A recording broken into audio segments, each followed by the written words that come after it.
How's it going, college football fans? It is your boy, the Jared Sawyer, coming to you here with another edition of Cows and Quacks. Joined always is my co-host, Mr. Tim freaking Alcorn. Tim, say what's up, man. SEC, SEC, SEC, the most powerful conference in the world. If your name's Alabama or Georgia. Not even really Georgia. What has Georgia won? Nothing yet, which we're going to get into. Before we dive in, listen, man, I'm sure Anthony Brown's a good person. I sincerely hope he got his degree or his master's degree because his future in football is probably non-existent. So, I the guy's a pretty good runner. He might make it as tight end or you never know. He might make it as a little running back or a little scat back. Who knows, No, it's not going to happen. Kid's not a bad athlete.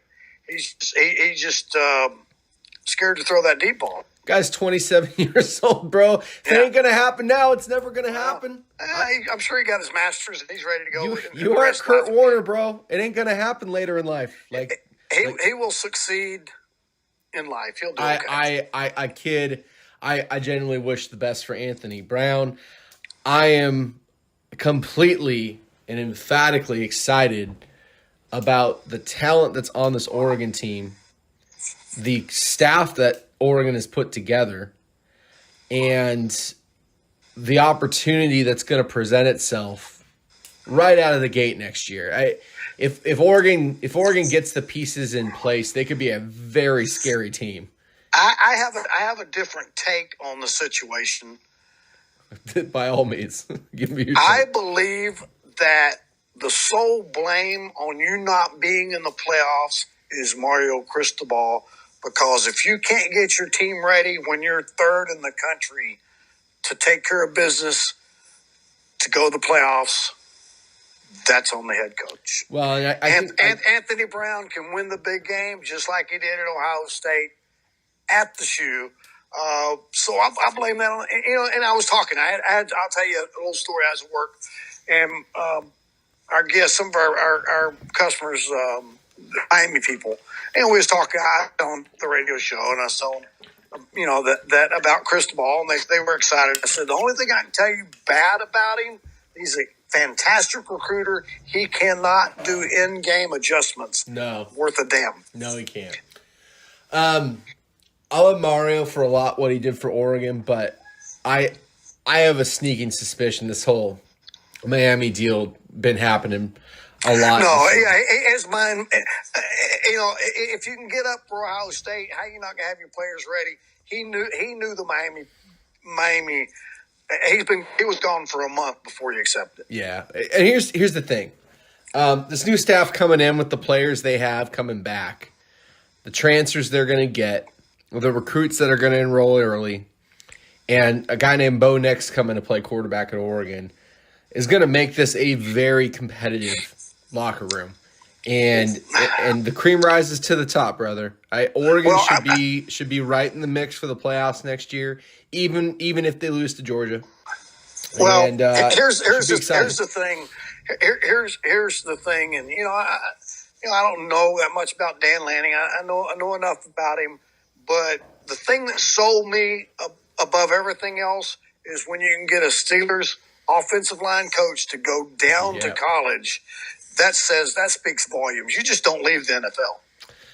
Yeah. We also got a defensive coordinator, Lupo, decided to come to Oregon and coach defense. And, I mean, that speaks volumes as well. Oregon's putting together, a juggernaut of a staff.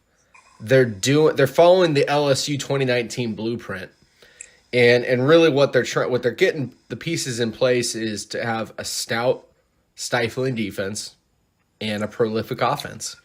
And it's going to be fun to watch. I don't know if it materializes in the form of a national championship this coming year, but I would be remiss if I didn't think it would happen the following year, given what's happening. I mean, what Mario did is he set the foundation for an SEC-style team in the Northwest, and I see Lanning taking it to the next level. Well, and I'll tell you how I feel about my Longhorns is that we all know that Bijan is on a different level, and I don't care that we got some offensive linemen that are coming in and doing charity work, and the offensive line is going to be incredible. If I don't know how quick Urs is going to be that, but it's going to be all that. It may be. It may not. They may not be able to beat Alabama, but Alabama is coming to Austin this year, and I expect us to be leaps and bounds better. And with this offensive line, and Xavier Worthy's going to have another year. He's just that kid's a freak. We both have great things to look forward to. What a crazy parallel in the storyline. Like, hold on for a second. Just think about this. You have Sarkisian, that was the offensive coordinator at Alabama, head coach at Texas, playing Saban next year. And then you have Dan Lanning, the defensive coordinator at Georgia, playing against Georgia next year to start the season. Almost like stuff set up, doesn't it? It's weird, man. That's it's a little too convenient. I'm excited, man. I'm not disappointed last night. I mean, we both picked Oklahoma to win. But what I will say is, like I've said before, Oklahoma's defense is shit. I mean, we were down 30 players last night, man, across offense and defense, and still managed to make that game pretty damn competitive. And had we actually got the fumble that should have been a fumble, might have had a shot to make some noise at the end. I don't know if it would have happened, but I'm proud of the way we fought back in that game. And it could have been easily just given up at halftime, and they came back and fought their asses off. I'm not crazy about playing Caleb Williams 2 more times, but it is what it is. That kid's pretty good. He's pretty dang good, man. He's pretty dang good. And you know what? When you see a guy like Caleb Williams on Twitter tweeting at Ohio State saying I don't know what it's like to lose to an Oregon quarterback. I love that shit. It's nice to see Oregon start to get to that level where like it's an accomplishment to beat Oregon, because it was not that long ago that was a guaranteed win for somebody. So yeah, it's good. That's some respect. All the respect to Oklahoma. Hopefully we get a chance to give you a little payback, but I know Stoops was itching for a payback from 2006. So well, that massacre. And you know what? I love Bob Stoops, and I love the fact it's hard not to, man. Regardless whether he loves Oklahoma and coach, he came back when he didn't need to and coached that team and had them ready. And that speaks volumes. And I tell you what, he hates that boy that went to USC. I'm telling you that right now. Oh man, well he better not step foot in Oklahoma ever again. That's and that's okay. I respect Oklahoma. I'm not an Oklahoma hater. I know that I'm supposed to be, but their program is very elite. And if you don't want to be in Oklahoma, someone's going to coaches succeed there. That's what they do. And they got them a good one. Oklahoma's not going to miss a beat. No, I don't think so. And he waited for the right situation to leave Clemson, and he could have gone probably 100 times already. He picked the right situation, and I don't blame him. I don't blame him. Oklahoma's top 3. To me, it's a top 3 coaching job in the nation. Yeah. So today is what, the 30th. Some bowl games finished up today. We didn't have them picked on our list. We got, a big slate tomorrow, a bigger slate on Saturday. A lot going on. It's gonna be a lot of fun to get into it. And with this show, I want to say something real quick. I want to say something that has nothing to do with bowl games. People don't rest on Clemson will be back. Clemson will be in the national hunt next year. They're playing as good as anybody in the country right now. And it was just a little off year, but I'm going to tell you what, they'll be back. An off year that they won 11 games? Yeah. Yeah. You're doing something right if that's your down year. I mean, good. Most coaches would their left nut to win 11 games. Exactly. And it's an off year. So we got the college football semifinal playoffs, and rumor has it this might be the last year we only see a 14 playoff. We might go to 12 next year. Be absolutely insane if we do. Would almost guarantee that if they go that route, by the time we get here next year, this show will be 4 times as long as what we're about to do here. And pretty incredible to hear. They don't. NCAA does not like Cincinnati being in that 14, Whoa. so it's going to 12.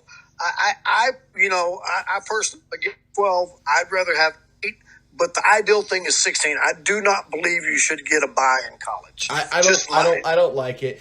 I get the way D2 does it, and I get the way the NFL does it. Don't get me wrong, but college FBS college football is its own thing, and if you're not as engaged in the sport as you and I are, or a lot of people that love the sport are, you don't quite get the differences there. I mean, it's fun to watch for me. And I grew up in Oregon. I don't really have a pro team. I watch pro football just because it's awesome. But I'll watch Division II football. I'll watch FCS. I'll watch high school football. But there's just something about Division I college football that is just different. And it's just got so much history and so much to it that it makes it really, really special. And doing these playoffs, to me, is one of the biggest steps forward that they could have done for the sport that we've been dying for forever. Yeah, absolutely. And it's so good to hear and so good to see. Let's start with the Orange Bowl, because this is probably, in my opinion, this is going to be the closest game. I don't know about you, but I feel like the Orange Bowl, number 3 Georgia, number 2 Michigan. Props to Harbaugh, finally getting over the hump. Got Michigan in. The best Michigan football I've seen, in a very, very long time. Since Bo Schembechler, maybe. Maybe even that good, yeah. I'll tell you what, I'll go first on this one. And we talk a lot during the year. And I told you the rumor was it JT Daniels, is that his name? Yes. I told you when he got hurt. I told you he's done for the year. My insiders told me he's done, and they did let him play a couple plays to, just to come in and make it look like maybe he was going to come back. But I told you that Stetson Bennett, they could not win it with Stetson Bennett. Nothing wrong with Stetson Bennett. He's a good athlete, good run pass option quarterback, just not there to take them all the way. I stand with that. And I'm going by the eye test. And I'm going to tell you what my eye test tells me. The eye test tells me at this point, and it could change after tomorrow, Michigan is the best team in the country. Michigan's O-line, Michigan's running back, Michigan's wide receivers are elite. Michigan is going to control with the offensive line. Michigan's going to run it up. Michigan wins 31-17. I don't think that there's going to be that many points in this game. I have Michigan as well, but I think this is going to be a lot closer of a game as far as just the spread goes. I blindly looking at this, I actually have Michigan winning this 17-14. I think Georgia's better than you're realizing. You got to understand. These guys have been able to still win games at an elite level. This is the best defense college football has ever seen statistically. I actually went back. Saban gave a blueprint though. It's Saban. So here's some interesting stats about Lanning. I went back and looked because obviously I knew about him, but not to the degree I know about him now, right? And under his tenure at Georgia's defense has only given up, on average, 13.5 points a game over the course of 3 years. 13.5 points a game. The 2 they gave up that were the biggest were 41, and guess who they gave those up to? I have no idea. Texas. Nick Saban. Saban. Texas beat them in 19. I just don't remember what the score was. The thing about Georgia that's interesting to me, they remind me a lot of Clemson in a strange way, where they're always so close. Then they have the elite of the elite defense this year, but I think with Lanning focused more on Oregon, which makes tons of sense. I think that is an added distraction to the mix. I want to see Georgia win. I really do. I really want to see Georgia win a national championship. It'd be great for Oregon if they did on very different, many levels. We open with them next year. We get to play the defending national champions in their state, in Atlanta. Lanning being the new coach comes in with a national championship ring. It'd be great, but I just don't see it. I think Michigan is the better team, and they're gonna prove it on the field. This is going to be this all. I mean, this all boils down. It's not quarterback play. It's all boils down to who wins the line game. The offensive line of Michigan versus the front seven of Georgia. That's going to be, and I do believe they're going to run on them. We're going to see. I think they're going to win it going away. I've been sold on Georgia too many times and been let down too many times. Yep. That's the. And we say every year we're not going to fall for it, and we fell for it again, knowing it's like knowing that Nick Saban, knowing who was coaching against him. Bring us into our last game, brother. And this against number 4 Cincinnati playing number 1 Saban. I'll do my pick in a minute, but Cincinnati's not going to be scared of Alabama. Cincinnati went into a pretty damn good beat up physically on a Notre Dame game. It was a 10-point game, but it could have been a lot more. And I think Notre Dame's number 5 in the country, aren't they? They're somewhere in there. So I think Desmond Ridder, he's going to be a good pro quarterback, and I believe he's a senior or he's a redshirt junior. Either way, he's been around quite a while, and he's not going to be scared of that game. No, he's not going to be scared at all. Fantastic quarterback, might be the best quarterback in the country.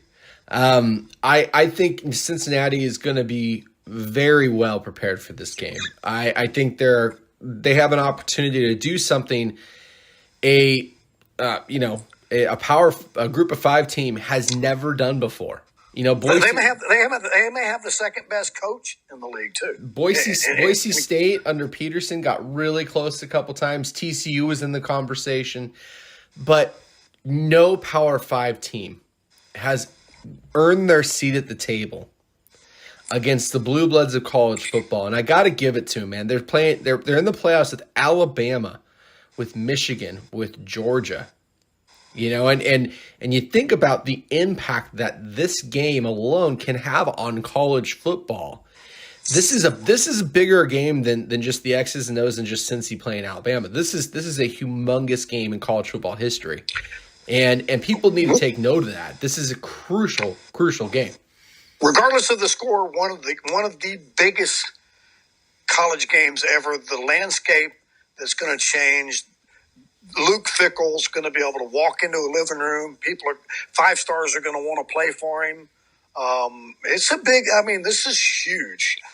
Beyond huge is what I'd say. Yeah. Win or lose, it's incredibly huge. I love the momentum Cincy has coming into this game. I feel like they have everything put together. I'm going to take my pick. I'll let you finish it.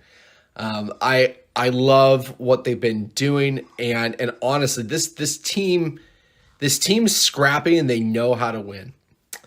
But they're playing Nick Saban, number 1 Alabama, in the playoffs. And this is just a different breed of football. I have Alabama winning this thing. I don't think it's even going to be close. I have Alabama winning this thing 35. So I'm going to spot them 17 with maybe 10 points in the fourth quarter. We're exactly right. I got 38-21. And I don't think it's going to be a runaway at first. I think they'll hold it. Sure. But it's just like anything else. Alabama has waves of 4 and 5 stars that they can keep throwing at you. I would think it'd be the greatest thing ever to happen to college football if they could win and then win it all. And I'm picking Alabama because of Nick Saban. Yes. If they would have put Michigan number 1 like they should have been after winning 42-3 against Iowa, I may take Cincinnati against Michigan. I just can't do it against Alabama, and I pray I'm wrong. Yeah, I'm right there with you, man. You can't. I mean, you can't bet against Saban. You just can't. I mean, he's that good of a coach. That being said, I really do think Cincy gives them a fight early on, but they just don't have the depth and the athletes to compete for 60 minutes. I do like their running back. He's a transfer from Alabama, so he may have a little chip. The only way that Cincy wins this game is if by some chance they get out in front of Alabama by 2 scores and Alabama shoots themselves in the foot doing stupid stuff, which they have done this season. Or if Bryce Young has a bad game. Yeah, which he can do. I mean, and believe me, he was the Heisman Trophy winner and should have been, but he's not quite there yet. He's had some bad games. Yeah, I don't. Again, with Alabama is a team that you have to get out in front of immediately, and you have to stay there, and you have to keep them and put them in positions where they have to make desperation plays. We saw that this year with A&M. When A&M got up on them, they stayed up, and they put them in situations where they had to make desperate plays, and they couldn't do it. And I think that's the only way you beat a team like Alabama and a team like Georgia and a team like Michigan is you've got to be out in front of them. If you're not, you're not going to win that game. Well, if it's Michigan and Alabama, I do know that Michigan can control the ball game running with the running attack and take lots of time off the clock. I'm going to tell you right now, if it goes the way we plan, or if Alabama wins and Michigan wins, I'm not certain that I'm taking Alabama. I'll tell you this right now: if Cincinnati happens to beat Alabama, they're going to win it all. Yeah, I think Alabama's the hardest team amongst these 4 teams to play right now. I think if Cincinnati gets in the game with Georgia, they're going to have motivation from last year, big time, and I think that gets them over the hump. If Cincinnati gets in with Michigan, I actually think they're a better team than Michigan. Personally, I really do. I'm glad that you started paying attention and you started seeing the Cincinnati team that I've been watching all year. This team's very, very, very good. They are very deserving. They probably should be a 3 seed if you want to know the truth. Well, you actually called this. You called Cincy being in the playoffs back all the way in week 0 when we did our opening up show for the season. You called this to be the case. And we both picked Georgia to be in the mix too. We didn't have Alabama. I think you put Oregon in, and I put Ohio State in. They're a senior laden team. I mean, they got senior. Them being is kind of reminds me of like one of these mid-major NCAA basketball teams. That has 5 seniors starting that's been playing together for 4 years, and that does make a difference. Gonna have to start calling them the AARP team, man. And they got a hell of a coach. And you know what? I give Luke Fickell all the credit in the world because he's been offered every job there's been, and he stayed in Cincinnati. I love it. And he won't need to go anywhere. Aren't they joining the Big 12? Yes. Yeah. I mean, so he's got that. He's in the playoffs. Don't go anywhere, man. Stay there and just keep building. No. I mean, why not? I mean, the last great coach to come through there was what, Kelly? So and believe me, I promise you, he's had some insane numbers thrown at him. Oh, absolutely. Of course. I mean, you would throw that at a guy like that. Yeah, absolutely. I'm sure we threw some money that direction, but I mean, it's again, he's where he needs to be, and he's where he should be, and I hope that he stays and continues to build Cincy because what it is doing for the rest of the Group of 5, and there are some great teams in Group of 5. Yep, absolutely. That it's giving exposure to that. So these teams are taken more seriously. I mean, look what Deion Sanders did with the number 1 recruit in the country, getting him to go to Jackson State. Absolutely. I mean, so you're starting to see a big time shift, and you're starting to see these teams come into the mix. It's not going to be long here over the next 10 years, I think, where you start seeing some of the blue bloods left out on the outside looking in. Because if you get a team in a playoff, especially like a 12-team playoff, right? You get a team that catches fire at the end of the season that kind of comes out of nowhere. And then you're going to have a 12 beat a 5 or an 11 beat a 6. It's going to happen. Make things so much more interesting. And I'm all for it, man. I mean, really, like, give me 3 weeks of absolute football chaos. Like, it's the best drama you could ever want. And you also get a chance to see these kids compete at such an elite level. It's going to be so much fun. Yeah. And it, like I said, just these schools that get in that maybe would not have got in, it's so big for them advertisement for recruiting. It's just money, like such revenue for the athletic department. And it will change if 12 teams start getting it will change who our houses. Maybe Cincinnati becomes a powerhouse. Maybe it's not a 1-year thing, and I don't think it's going to be a 1-year thing. I think Cincinnati's going to have a pretty good team for a while. I think they're building it the right way. We will be back next week, guys. We're going to come back. We're going to do a national championship show and wrap up the season. And we're going to actually have Jeff Beck, the owner of 12 Ounce Sports Radio, is going to join us for one of our last 2 shows here, which will be a lot of fun. As we close out 2021, I just want to say to you, Tim, I love doing this every week with you, man. It's so much fun, and I appreciate the time and effort it takes, and we've had to do this throughout moves and time zone changes and kids that I've had since we started the show. And it's amazing to see kind of the last 6 years of what we've been doing with this. I love you like a brother. It's awesome, you are my brother, you know? I love you. I love you too, man. And so I'm excited. We're going into 2022. We're going to keep the show going into the fall. And again, we'll be back next year to say thanks to y'all. But until then,